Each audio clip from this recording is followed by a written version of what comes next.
And from this point, spam your attack button.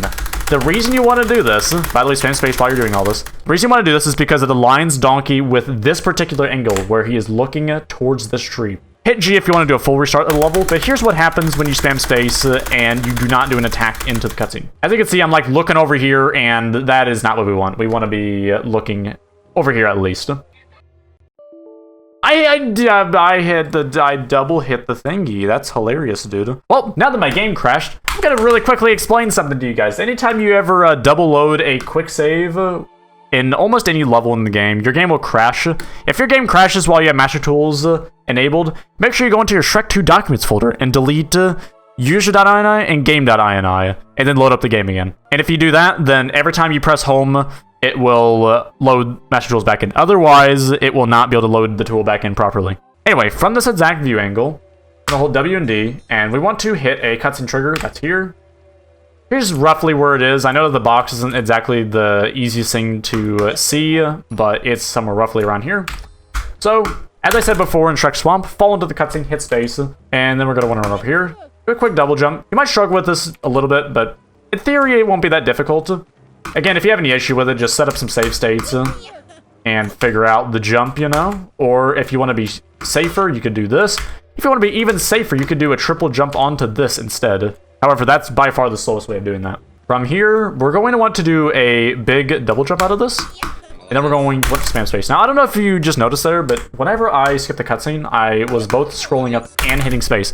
This is a strategy I recommend anyone who's playing to get somewhat serious about this game does, because it basically guarantees you're going to skip the cutscene perfectly every time. So anyway, from the top, do a double jump, skip it. If you want to be slightly faster, you could do a triple jump into the cutscene, and you'll be barely faster. Now, we're going to want to skip this entire section. We can do that by simply coming over here and walking into this rock. As you can see, whenever I walked into it, it kind of like threw me over to the right a little bit.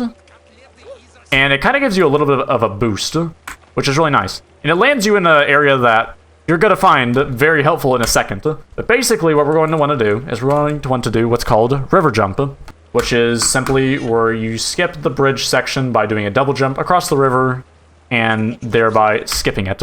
If you don't like this jump, by the way, you can do this, but you will lose about half a second or more doing that. So I do recommend just learning this. The worst case scenario is that you bonk the fence and do that, and you're typically fine. You might end up walking off into the water and then instantly dying, but most likely, if you've done this trick enough, you're not going to have any issue. Also, make sure to stick a little bit left here. Don't stick too far right here, otherwise you're going to fall here, and you might just end up doing that, which you do not want to do. Yeah, stick a little bit over to the left, and then do a double jump. As you can see, the leniency on the double jump, it's not exactly the best. I got it there with 82 milliseconds of leniency, which is not too bad. But if you die here a bunch, don't be too surprised. This is a pretty common death point in the run for beginner runners. Now we're going to want to run up the normal way that we would whenever we play Hunt 1. There is a trigger here, though, on the right, and if we hit this trigger, it's going to activate these peasants that are over there, and they will typically block you. The reason they didn't block me, by the way, is because I went over to the right, and those peasants over there decided to chase me first before those. But under normal circumstances, you would have this happen instead, and then it kind of blocks you off. So basically, rub the pumpkins when you're running over here, stick to the left, and now you can do one of two things. You can either do a double jump into this and lose about, I'd say, 2 seconds, I believe, if you do that. Or you can learn this triple jump. Now, this triple jump's not easy on 60 FPS. If you're playing at an uncapped frame rate, it's a pretty different story. This jump is actually not that hard on uncapped. But on 60 FPS, you'll probably find that this jump is very precise. I've noticed that a lot of people tend to go for this method instead, where they stick to the left and land like that. It's a little bit slower. I think it's a little bit easier. I'm not entirely sure. I personally find it to be harder than just doing this. But then again, I'm also me, and I played the game for an obscene amount of time, so I would probably be inclined to say that this strat where you stick over to the left is probably more consistent than I'm giving it credit for. Once you land here, also you notice there's like kind of like a little bit of like, it's not even like a wall, but you'll get stuck on this like little plane right here, and it's really obnoxious. But we want to hit this bounce pad. On 60 FPS specifically, typically when you walk off, you're going to simply do that. And the problem is that if you hold W, typically you'll just, okay, well now I'm getting the bounce every time for some reason, but that'll typically happen. So it's recommended that you stop right before this and then do a jump onto it.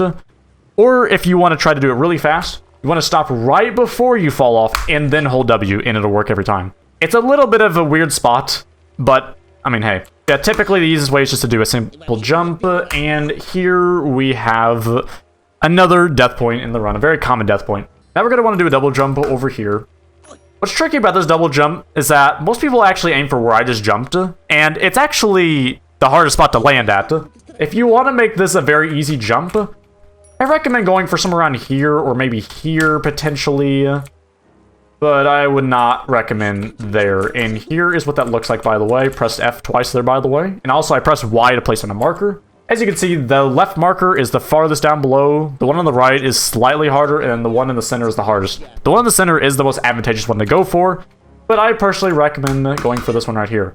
Simply double jump into this, and you should be fine. You can actually land down here pretty far. As you can see, you can land down really far. That's actually pretty insane.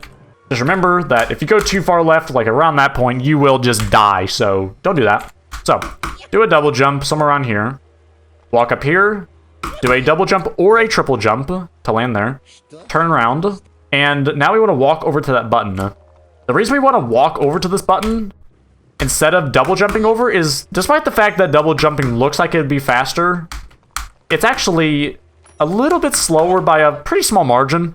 So basically, I would get in the habit of walking this the entire way. It shouldn't take too much practice for you to get used to that at all. It's pretty simple, especially if you just walk extremely direct.